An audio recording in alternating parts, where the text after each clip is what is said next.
Hi guys, welcome back to my channel. 2 weeks in a row, look at that. God must be hearing my prayer. So today, oh my God, I'm going to do a topic that I don't necessarily like to talk about because I don't like to say anything negative about a particular brand.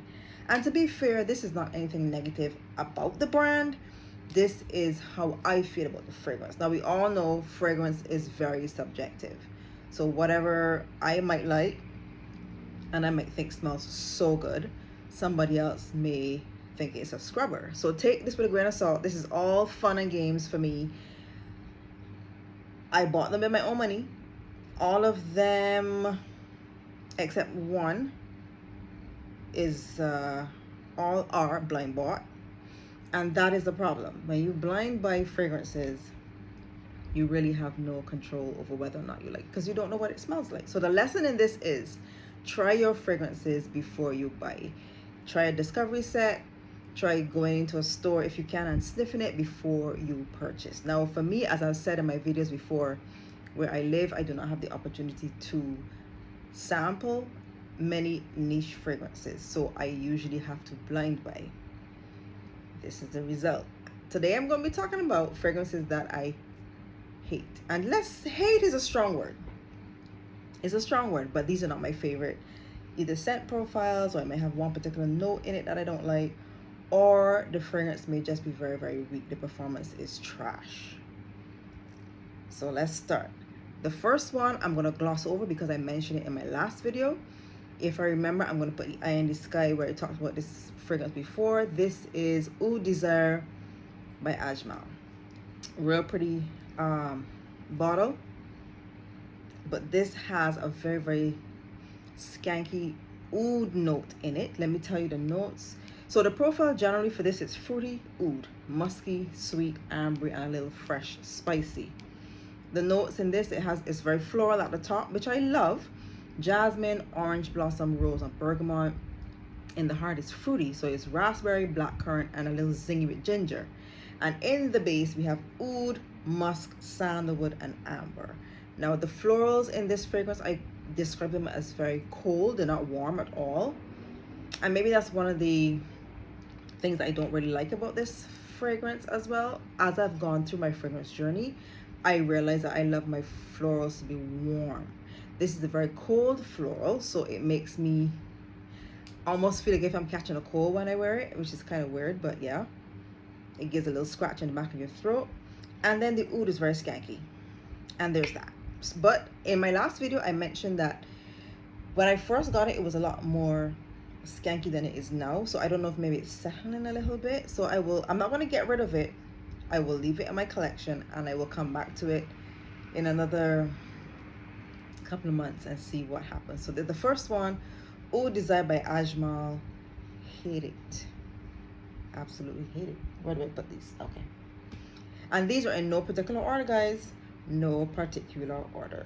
Let me prep the next one because I have my little computer at the side. I did not have time to look at any notes or anything, so we're just gonna wing it. Okay.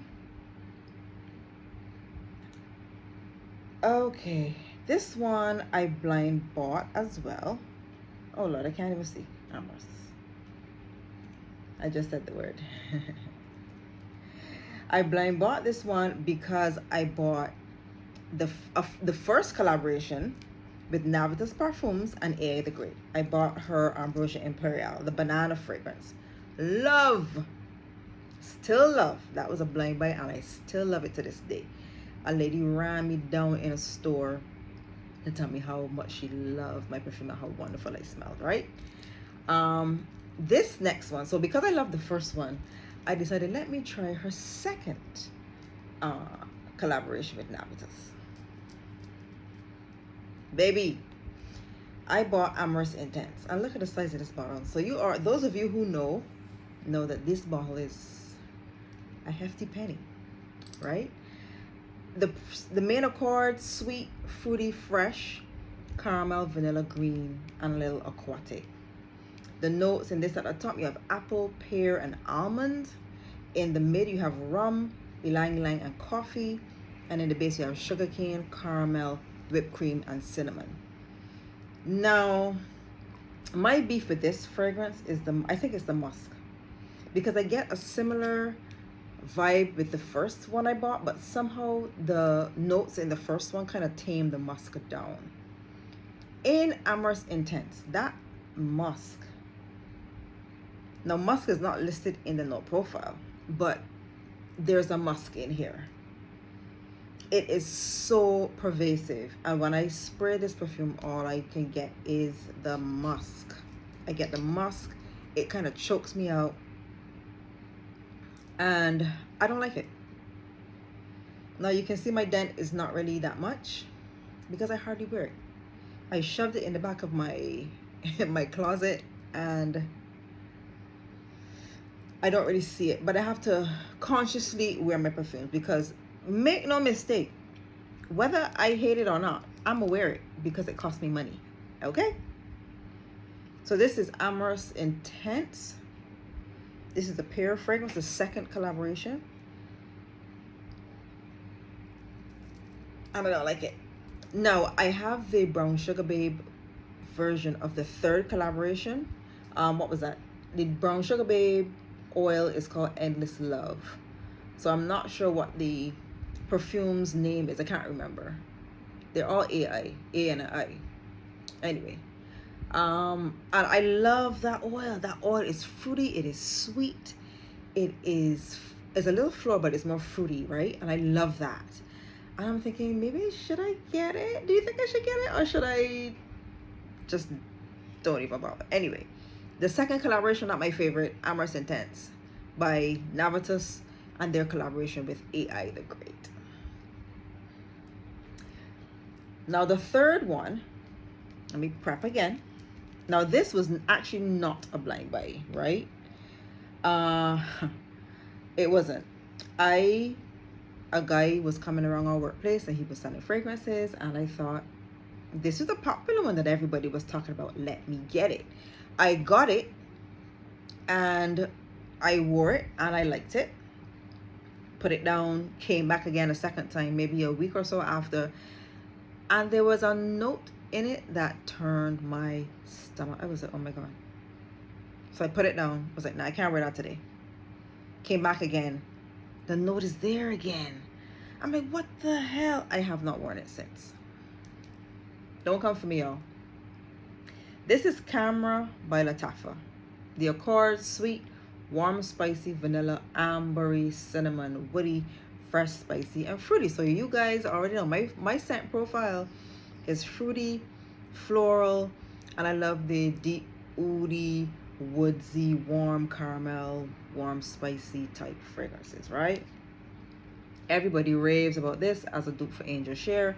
I actually have a travel size of Angel Share, and they do not smell alike to me. Okay, but as I said, I was like, oh my God, Khamrah, I have to get Khamrah. Baby, I do not know what the note is, and let me tell you the notes. Cinnamon, nutmeg, and bergamot in the top. In the mid, we have dates, praline, tuberose, and mahonial, whatever that is.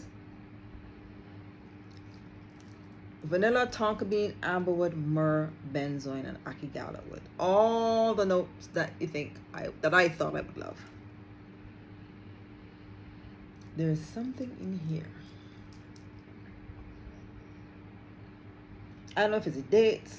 I don't know if it's mahonial. I don't even know what mahonial is. It seems to be it looks like a chemistry symbol. So I don't know if it's a very like an ambroxan type note. I'm not sure, but you think I would love this? I don't, and I haven't worn it. I wore it once, and no, maybe more than once. That's it. But as I said, I paid money for it, so it's like, get over yourself. I'll have to wear you, or I'll give it to my husband and see if he likes it, or maybe I'll give it to my niece. I don't know. Maybe she'll like it, but. This is Khamrah by Lataffa. And no, it does not smell like Angel Share at all. Angel Share has a not rum. There's a liquor note in Angel Share that makes it very warm and expansive and sexy to me. Khamrah doesn't have that. And I think camera to me is a little sweeter. Anyway, moving on to another one that I don't like. Now, I saw this brand all over YouTube. Persons were getting PR packages. I love how the bottle looks, and I thought, let me try something from their brand. Never smelled it before, so I just blind bought something based on the note structure that I thought I would like.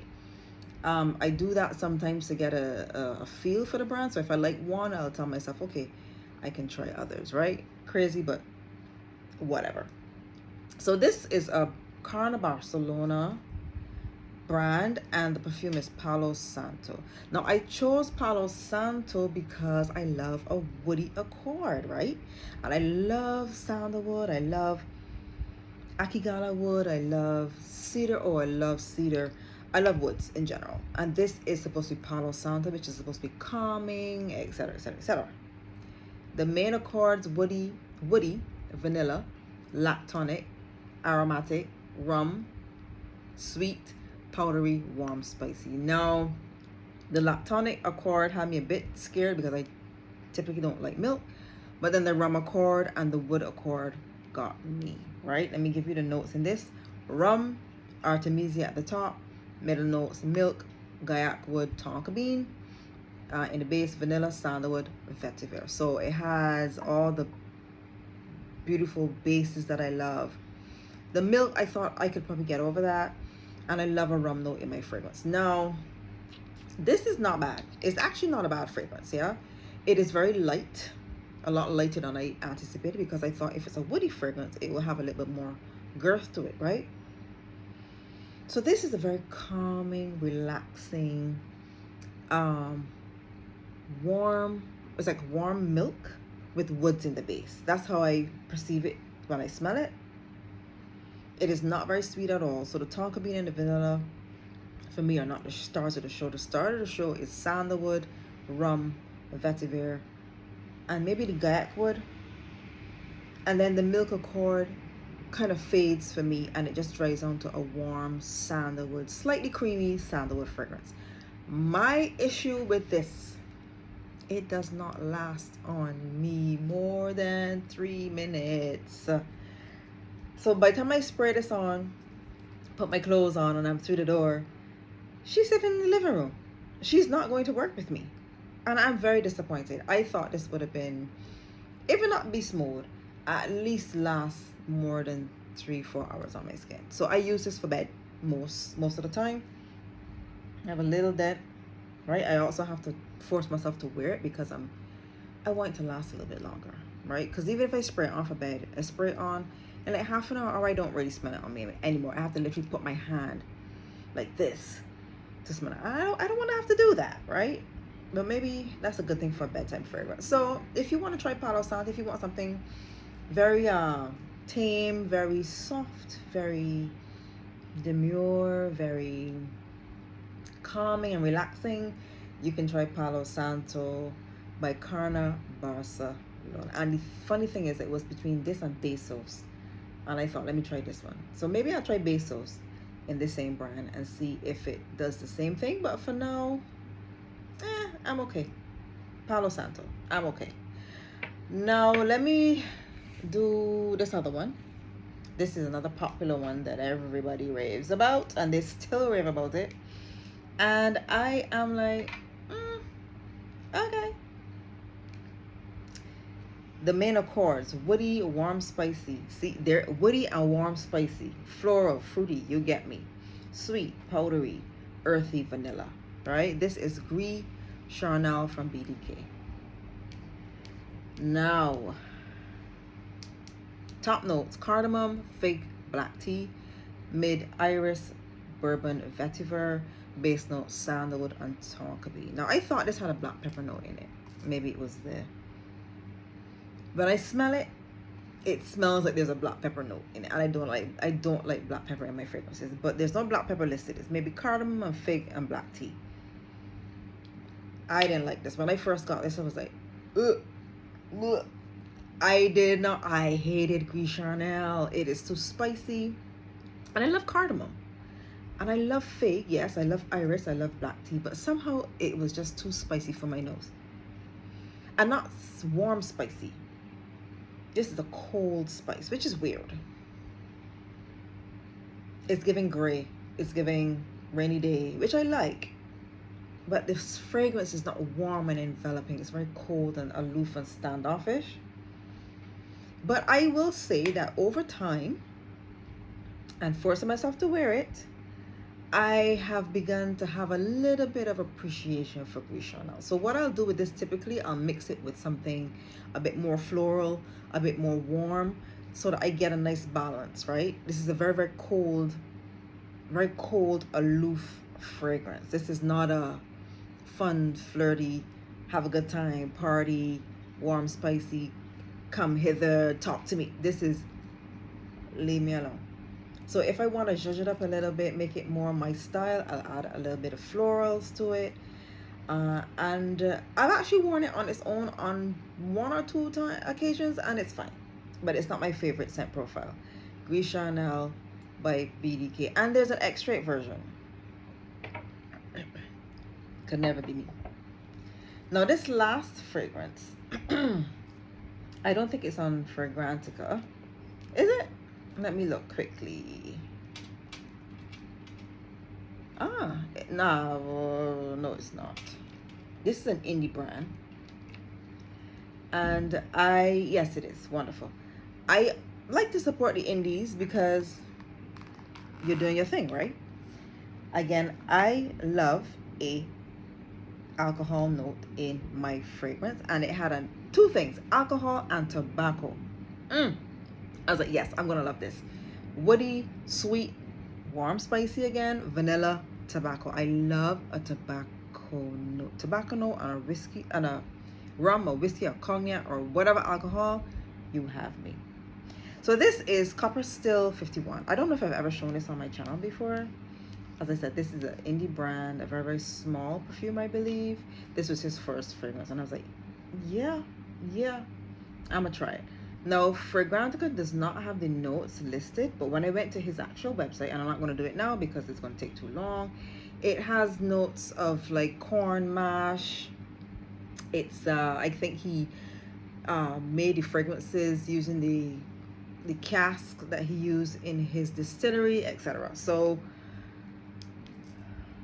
right, so it says 51 is the first fragrance by Copper Still inspired by bourbon. It represents the 51% of corn needed in a mash bill, to make bourbon, capturing the essence of Kentucky's distilling heritage. So I loved that, right? Now,